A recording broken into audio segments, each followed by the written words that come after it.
Hi, partners. Hey, thanks for joining me. I want to say Merry Christmas and Happy Hanukkah and everything else to you right now. It's the 23rd of December, almost gone for our old year of 2017. This is the time of year when friends gather together, talk about their common faith with big meals many times and presents and all sorts of gifts. We learned how the English families spent Christmas holidays through Charles Dickens' A Christmas Carol. I'm 94 years old, as you know, but I remember over 85 years ago when the teachers used to read A Christmas Carol to us. This was so important. In this story, Bob Cratchit loved his family. He worked so hard for this miser, the old boy named Scrooge. It's become a part of our language right now.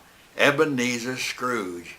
Well, anyway, he worked day in and day out, checking the books for Ebenezer Scrooge in his office, working what we'd call spreadsheets today. He was sitting at a little cramped desk, had nothing but a candle for the light, and it was cold. He worked hour after hour, and his boss, Ebenezer Scrooge, never even realized it.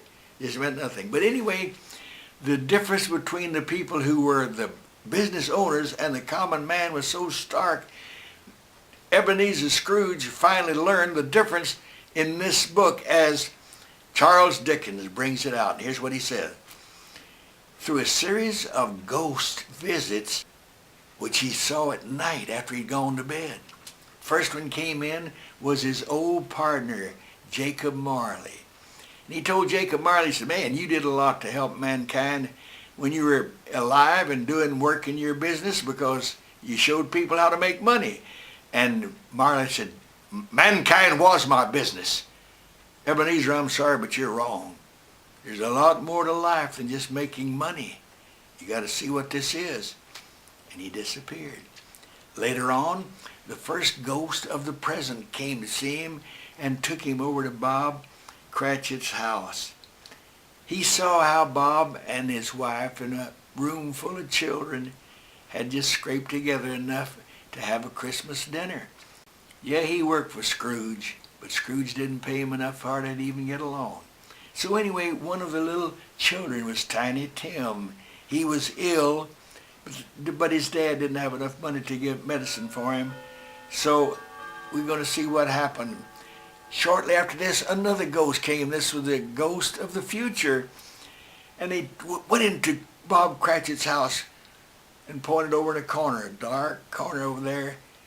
And their little Tiny Tim's cane was sitting there. He had died. And Scrooge said, I can't take this anymore. Please tell me that this is not real. Please tell me that I can change. I will change. I promise. Just let Tiny Tim live, please. Well, I want to stop right now and break in and tell you that it ended good. Scrooge paid Bob Cratchit a big salary. And then little Tiny Tim lived. Everything was fine. Now, instead of this crotchety old man that run around town, now everybody said, what's happened to Scrooge? No one could recognize him. He was so good. Everybody loved him, and this is what counts. And I know you're saying, what in the world does this have to do with American history and all the things you've been telling us in the past with these videos? Glad you asked that. Because here it is. There was a class of people in England. The society just paid attention to them, but nobody else. At this time also, some of our people over here in the colonies wanted to study higher institutions of learning, colleges, but there weren't very few in America. So they saved all their pennies and they went over to England to study, and they got the shock of their lives because they found these children in the classes with them. And in schools over there were only young people whose fathers and mothers were wealthy. They didn't care about anybody else. In fact, the only attention they paid to were these wealthy children. The rest of them, they didn't care whether they were there or not. It's a shame to say this, but that's right. That's what was happening. So when they came home, these people came home, and they said, listen, God didn't intend our people to go through this. Something's wrong. They got this completely out of sorts.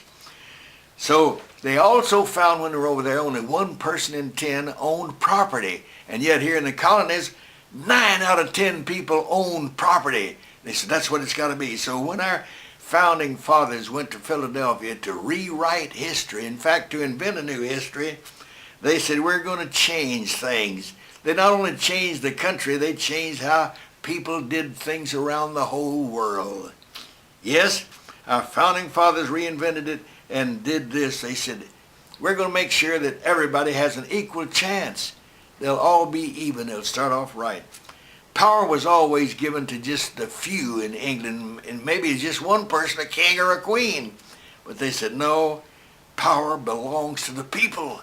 That's why they put in our Declaration of Independence, we the people of the United States of America. Hey guys, I get excited when I'm talking to you like this, but I can't help it. So instead of having trickle-down economy like they were supposed to do, no one in England ever had any trickle-down. They owned it all. The people who had it were the big ones, and the others didn't have a chance. So that's why we changed our government. Oh, it's so important. I love you. Hey, have another Merry Christmas. In just a few more days, it's going to be 2018. I love you. Go get 'em.